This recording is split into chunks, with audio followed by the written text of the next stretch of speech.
I've known Kirby a long time, and you know, he was, in fact, when I was GA and he was a player, and he was probably one of the best coaches on our staff at that time, and he was just a player. So I always knew he'd have a great future in this profession, and he's a Georgia guy, and he's, you know, obviously done a great job. So what's he do?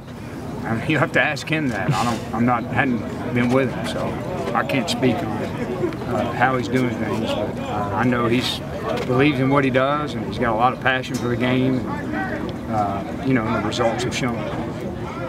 Derek, what did Larry do that kind of helped him kind of break out last week?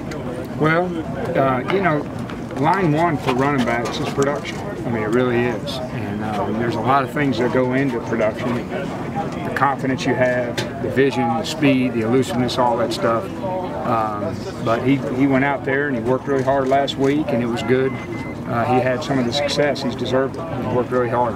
And so, you know, we're going to need all three. We got three good backs, and we're going to need all three. Emmanuel's been kind of dealing with that hip or groin injury. How is he looking in practice so far? Yeah, well, you know, it's not something that's just going to go away overnight, so hopefully he'll be ready to go on Saturday. Derek, correct me if I'm wrong, but it seemed like on Saturday you guys were giving the running backs kind of series-to-series play rather than rotating in or out for the most part. What was the thought process behind that? Well, that's how they've kind of been doing. You know, they get series, and then certain players have certain plays, so every now and then you'll see guys run in. And then at some point in the game, you kind of go with, you know, who's hot. Some games, some guys are hotter than others, and it's our responsibility as coaches to try to put our team in the best position to win. And Coach Ford's done a great job of that. What did the offensive line do different from the previous game in terms of helping out the Well, I think everybody played with a little more competitive spirit. Everybody finished a little bit better. And probably the best thing we did was we didn't flinch, you know, because there was a lot of success early in the game, and then we hit some adversity.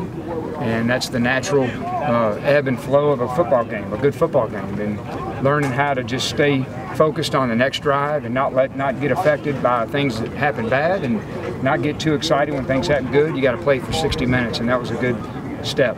What did you see from Hiron in that game? The best thing that I saw was I didn't notice him, which is a real compliment. You know, I told his mom after the game, I said, you know what, I'm so proud of your son, I didn't even notice him tonight.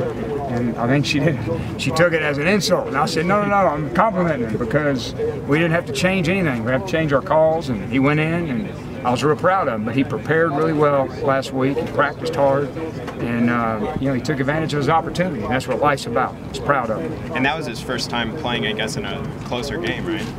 Yep. And there's that old saying, life's about opportunity. You know, you never know when you're going to get it. But if you stay ready, you don't have to get ready. He stayed ready, and he took advantage of it. Good for him. And when you took the job, you talked about Drew kind of from an NFL perspective, needing to take a few steps in different areas. What have you seen him improve overall since you've taken the job? Well, it's still early. I mean, he's obviously, you know, played some really good football. He's played 3 games. And so we're done with the first quarter of our season. Now we kind of hit the second quarter, the next game, and it's really going to be, every week's going to present new challenges for him. Certainly, when you're playing the #1 defense in the country, or #2 defense, whatever it is, it's going to present some challenges. So this will be a big one for him. Last time I was 18 years old. I'm 50 now. So, you know, my dad was coaching, and then of course I coached there, so I had a lot of ties. My son plays on the team, so I was a Kirby fan and a Georgia fan when I was at the Cowboys. But it's not where I am now. I've put a lot of hard work and sweat and tears with this coaching staff and this team. And, you know, that's where your heart is on game day.